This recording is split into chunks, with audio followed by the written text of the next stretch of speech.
I labored for an hour and 45 minutes, and I'm about to tell you how I did it.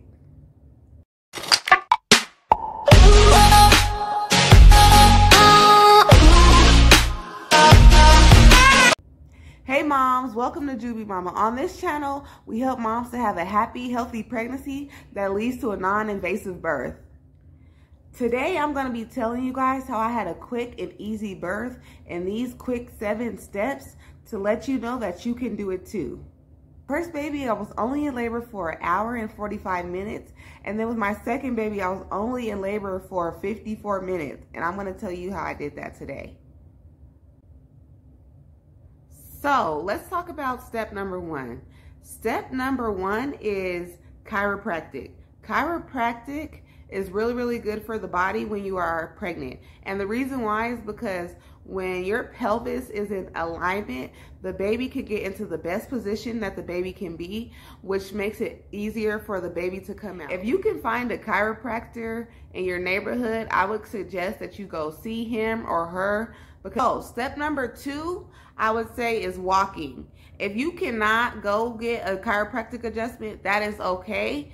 Walking will kind of do the same thing. Walking will even out those hips, make those hips even, which is really important. That's what a chiropractor does. So if you can't see a chiropractor, I would suggest taking a walk every day. My midwife told me to take about an hour walk every day. And if you can't make it up to an hour, then do 30 minutes. 30 minutes is good too. But walking will get those hips aligned and get that baby in the best position. So I would say number 2, walking. Yes, walking is so important, and that gets those muscles loosened and makes you not as stiff as you would be. So if you're more relaxed, your hips are even, then that will create a balance where your baby can come out easier. So that is step number 2.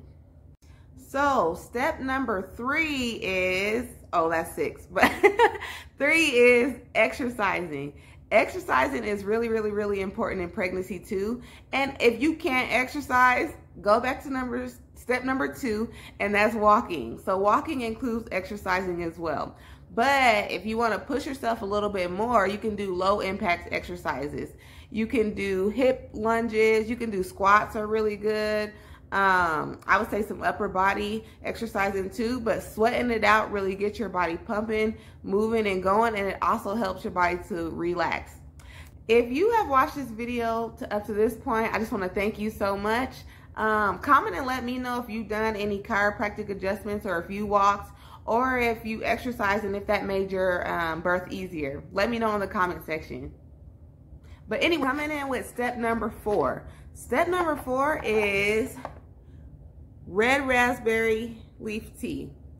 I don't know if you can see it, but red raspberry leaf tea is so good for your body when you are pregnant and when you're delivering your baby.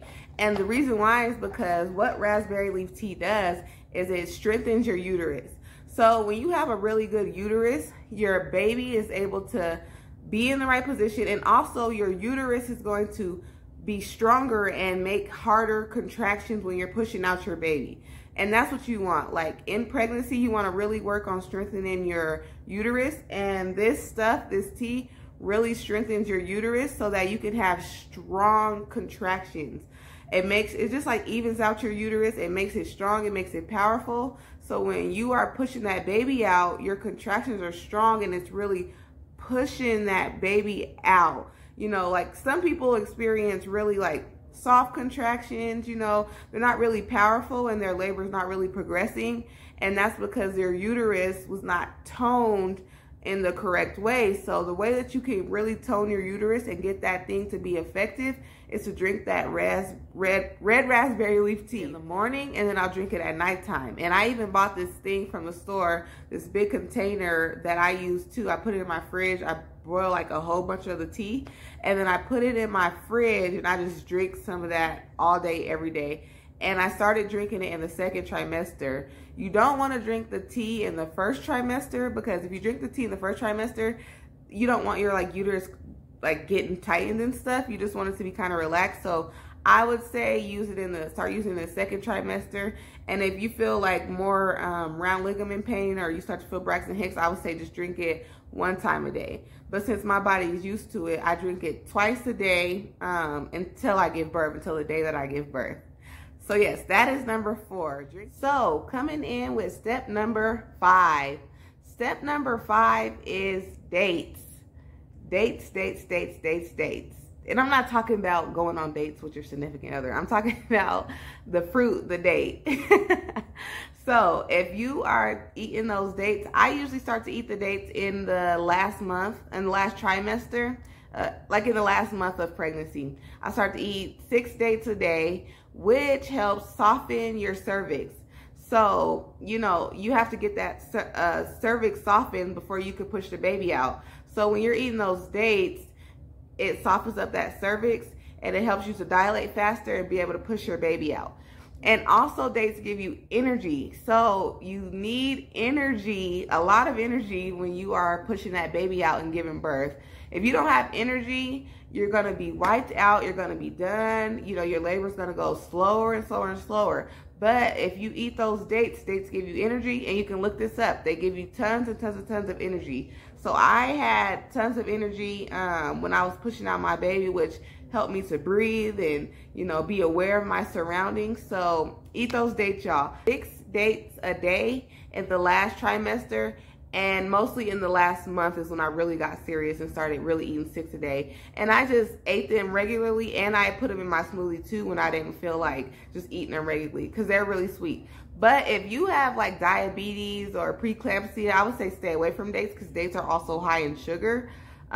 So you can do all the other steps and leave this out. If you do suffer from diabetes or high blood pressure, I would say leave the dates out because they are super high in sugar.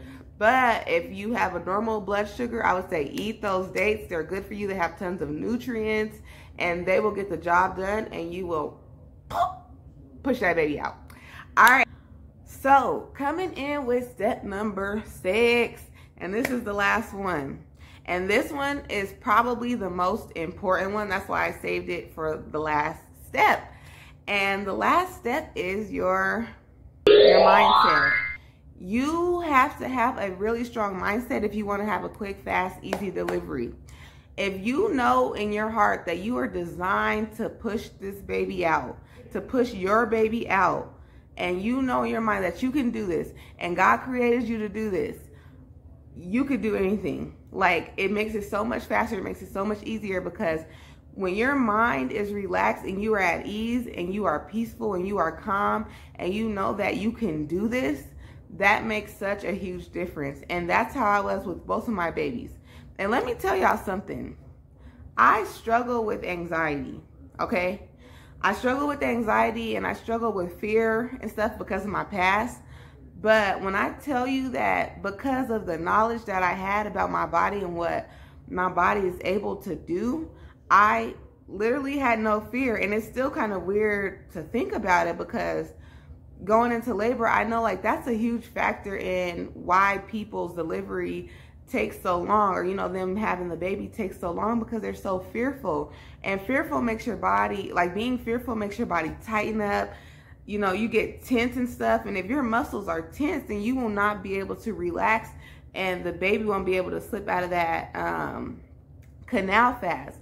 But if you are relaxed and your mindset is, I got this, I know that I can do this, my body was designed to do this, oh my gosh, that makes such a huge difference. I'm serious. Like, my mindset the whole time was, I got this, I'm gonna do this. You know, my body was created to do this, and this is just what I'm going to do. You know, I had no fear around it at all. The fact that I suffered from anxiety and fear, like, I know that anybody can do it, honestly. Like, I suffer from anxiety and fear, so if I can do it, I know that anybody can do it. But your mindset is so important, and make sure, like, everybody has crazy birth stories, you know, some things you hear good, some things you hear bad. I would say focus more on the positive things. So if somebody's telling you something negative or a negative experience that they had, listen, but, you know, don't take the fruit and don't hold on to that, because everybody's experience is different. You know, there will be women saying, oh girl, you know, I don't know how you're going to have a baby at home. It's going to be really hard. But I sat there and I was like, okay, I hear what you're saying, but that's not going to be my experience. And guess what? That wasn't my experience, because I wasn't going to let their story ruin my experience. So your mindset is really, really, really important. Like, stay focused, stay positive, look at positive things about birth. Don't look at the negative things. And sometimes, you know, people are going to want to tell you those negative things. But if you say, okay, yeah, I'm listening, that's your experience. I'm hoping that mine will be better, and not even in a rude way, just saying like, I hope my experience is going to be positive. And when you have that mindset, your birth will go so much smoother. When you take the fear out and know that you were designed and created to push this baby out, it's so much different. Like, I went into labor and delivery like, I got this, I'm doing it. And guess what? I did that. So with my first baby, I was only in labor for 1 hour and 45 minutes. And then my second baby was faster. It was only 54 seconds. And that's because I knew and I thought that I could do this. And I took a birthing course too, which helped me to have less fear as well. So I would say really try to invest in a birthing course as well. You can find any online. I chose to go with Mama Natural because I love her and she's really informative, and she really helped me to know that I could do this. Like, she was really, really, really positive. And that, if I can do this, if I gave birth naturally, like anybody can. If this video was helpful to you, or if it helped you out, or if you know of any other mom who's struggling with things that they need to do to have a natural birth and they really want to have a natural birth, please share this with them. Like, comment, please subscribe, you guys. This is my passion. I love to talk about birth and that we were designed to do this. You were designed to do this. So yes, I'm out, you guys. Peace out and stay juvie. All right, bye.